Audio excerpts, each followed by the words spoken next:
प्रजहाति यदा कामान सर्वान् पार्थ मनोगतान् आत्मन्येवात्मना तुष्टः स्थितप्रज्ञस्तदोच्यते।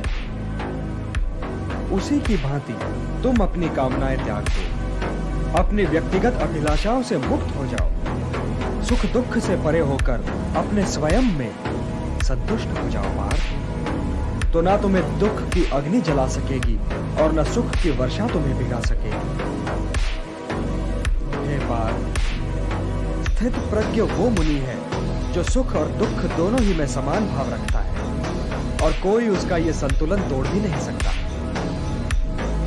जब उसके शब्द बाहर निकलते हैं तो मन में तैरते दुख और सुख से बाहर नहीं निकलते, बल्कि आत्मा की अथाह गहराइयों से बाहर निकलते हैं। वो मोह की भाषा नहीं बोलता, वो निष्काम कर्म की भाषा बोलता है। वो जब बैठता है तो कछुए की भांति अपने भीतर सिमट कर बैठता है और अपने स्वयं ही को दुर्ग बना लेता है, अर्थात उसकी इंद्रियां उसके वश में होती हैं। और अपनी इंद्रियों को केवल वही अपने वश में कर सकता है जिसका अपना मन अपने वश में है। हे पार्थ, ध्यायतो विषयान् पुंसः संगस्तेषु उपजायते संगात् संजायते कामः कामात् क्रोधो विजायते। क्रोधात् भवति सम्मोहः सम्मोहात् स्मृति विभ्रमः स्मृतिभ्रंशात् बुद्धिनाशो बुद्धिनाशात् प्रणश्यति। हे पार्थ, सामान्य पुरुष विषय का ध्यान करता है और विषय का ध्यान उसे आसक्त बना देता है। इस आसक्ति या लगाव से काम का जन्म होता है। जब काम की पूर्ति नहीं होती तो क्रोध उत्पन्न होता है।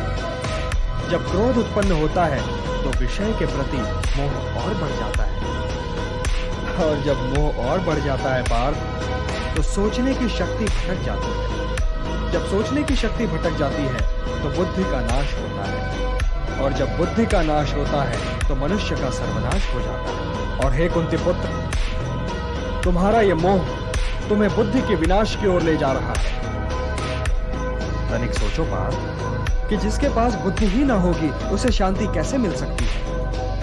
वो तो शांति और अशांति में अंतर ही नहीं कर सकता, और जो शांति को अशांति से अलग तक नहीं कर सकता वो भला कैसे सुखी हो सकता है।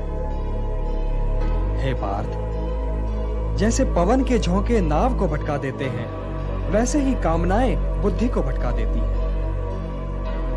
इंद्रियाणाम हि चरताम यन्मनो अनुविधीयते तदस्य हरति प्रज्ञाम वायुर्नावम इवाम्भसि। इसलिए हे महाबाहो, अपनी इंद्रियों को अपने वश में रखो, स्वयं ही उनके वश में न हो जाओ।